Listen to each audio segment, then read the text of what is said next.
Hi, ladies. Can I interrupt you for a minute? I interrupt your regularly scheduled Mini Money Minutes podcast to bring you this special edition of the No Shame in This Money Game podcast from the Boston Convention Center. The din of the conversations in the background is the sound of some 15,000 women attending this 18th annual Massachusetts Conference for Women. And though money isn't gender specific, some of the challenges both men and women face when it comes to their finances can be. So I took this opportunity to ask dozens of women one question.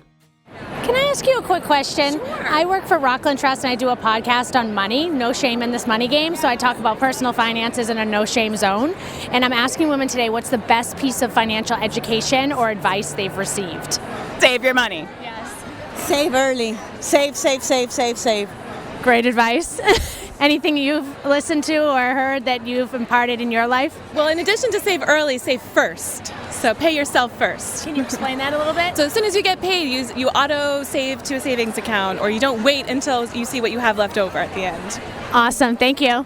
My grandmother always told me to save, and save for your children, meaning save in their names. So when we graduated from college, we had CDs already in our name. So instead of Christmas gifts, she would put money away, tuck extra money away for birthdays and Christmas gifts and things like that. So not just for yourself, but thinking about your children. To start saving early and just keep at it, and when the market's down, don't look at it. Probably, no matter how big or how small, whatever you have to put away, put it away, because over time it adds up. And you look back and you don't really realize that it's been adding up, and then it allows you to see kind of the excess spending and waste that you have done over the years. At least that's what has worked for me. Think before you spend.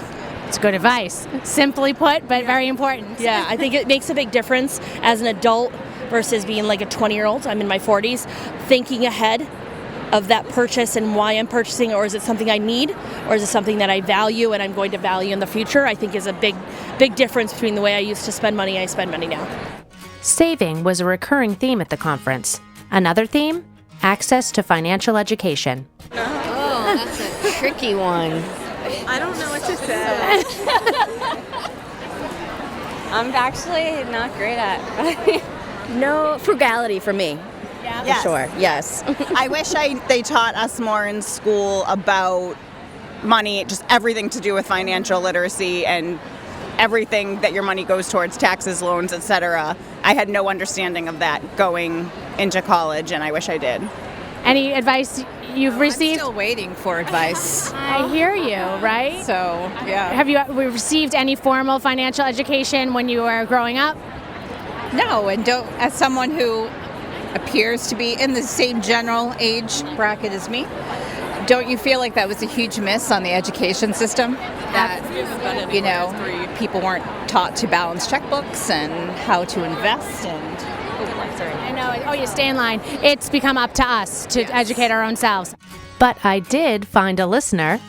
My name is Julie Beckham. I do the No Shame in This Money Game podcast. Love your podcast. Thank you. I found a listener, people. And I caught up with a few people in line. I'm just helping people pass the time in line here. I do a podcast for financial education, so I'm asking folks, what's a piece of financial education or advice you've received that's been valuable? So we were just talking about it. Two things. Plan for the future and only buy something if you could pay for it twice. Minus a house, because it's an asset. Yes. Oh, so and only buy something if you can pay for it twice. So tell me a little bit about who told you that and the philosophy behind that. My dad. It's my sister, my mom, and I, so he's the only guy. And obviously we love to shop, so he's like, if you could pay for it twice cash, do it. So I think it's more of like, if you really, really want it and you could afford it, instead of just like doing impulse buys. That's awesome advice. And I found out that wasn't the only parent's advice that was remembered and practiced often.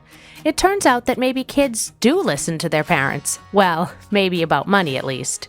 I think my parents instilled in me from a very young age how to save, not to spend what I don't have, and to be very intentional in saving for the future, be very intentional about my 401k, 403b. Since I was little, save the allowance I got. So it's been, I think, a very good financial advice I've gotten. You get to talk about the birds and the bees. But, my parents got nothing about money. I'm like, okay, which ones? I mean, I need that. I need the money talks. And I think for me, it's to talk about money, which I think not a lot of women do. I was never given that advice, and I think it's the best thing that I've ever done is to really just talk about money, because in order to make money, we have to know, right, what's going on, who's making that money to make it. So I think that's just really valuable advice for any woman who's hearing this. My mom just says, live off of, rice and beans for as long as you can. Try and save up. That's pretty much what I get from my mom. And it turns out, if they didn't get advice at school or at home, these women know who to ask. Honestly, I would say the biggest thing is financial planner. Even at a young age, I thought, oh, that's a cost I don't have money for. And then when I decided to, really explore my finances, how I could save, buy a house, all that jazz, financial planner really opened my eyes and taught me I could still live within my means while being able to pay off student loans, buy a house, all of that. And I wish I would have understood the benefit of that at a much younger age, and that it wasn't cost prohibitive. It wasn't something as expensive as I thought it would be. Get a financial advisor. It's a lot, right? Yeah. You should be saving 10 to 12% of your salary a year. And who told you that? A financial advisor. Well, that's good. You're listening to the right people, I guess. Well, thank you so much. I appreciate it. Have a great day. I mean, it's hard to learn all this on your own, so I feel like a lot of us feel ashamed about asking an expert, but there are experts out there for a reason. Just a shameless plug in this no-shame zone that Rockland Trust has an investment management group of fiduciary advisors, which is good to know if you're like these women who have been given advice to invest in their retirement as soon as possible. I would say people have said to open a retirement account as early as you can, even if you can't afford to put a lot of money in it, because it compounds over time. The earlier you start it, the better, even if there's not a lot of money in it. When I first started my teaching career, I had a mentor who told me to put some of my check away into a 401k, even in my first year of starting my job. Mine was to start investing in your 401k as soon as you can, as early as you can, so that way even when the market crashes, you have a chance to rebound. Invest in a 401k. That has been the theme of the day. Invest in it. Put all your money that you can. The women who were brave enough to talk to me at the Massachusetts Conference for Women were honest, open, and willing to chat and learn from each other about the admittedly taboo topic of money.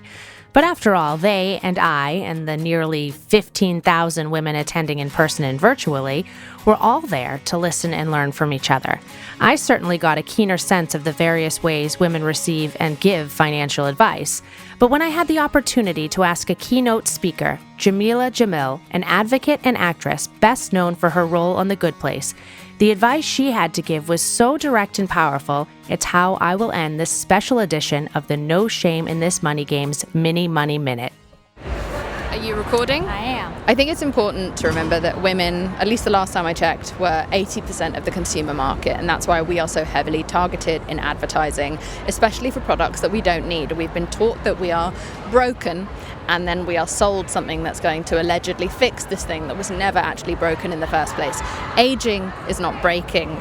Gaining weight is not breaking. All of these nonsense things that don't work are sold to us to distract us and make us spend the money that we need to build our lives, build our happiness. Spend the money fixing your inside, and it'll be the most beautiful and happy and restored and sane that you could possibly ever be. So that's my advice. Spend it on the inside. If you're going to spend it on anything other than your security, there is no single greater investment than in your own mental health.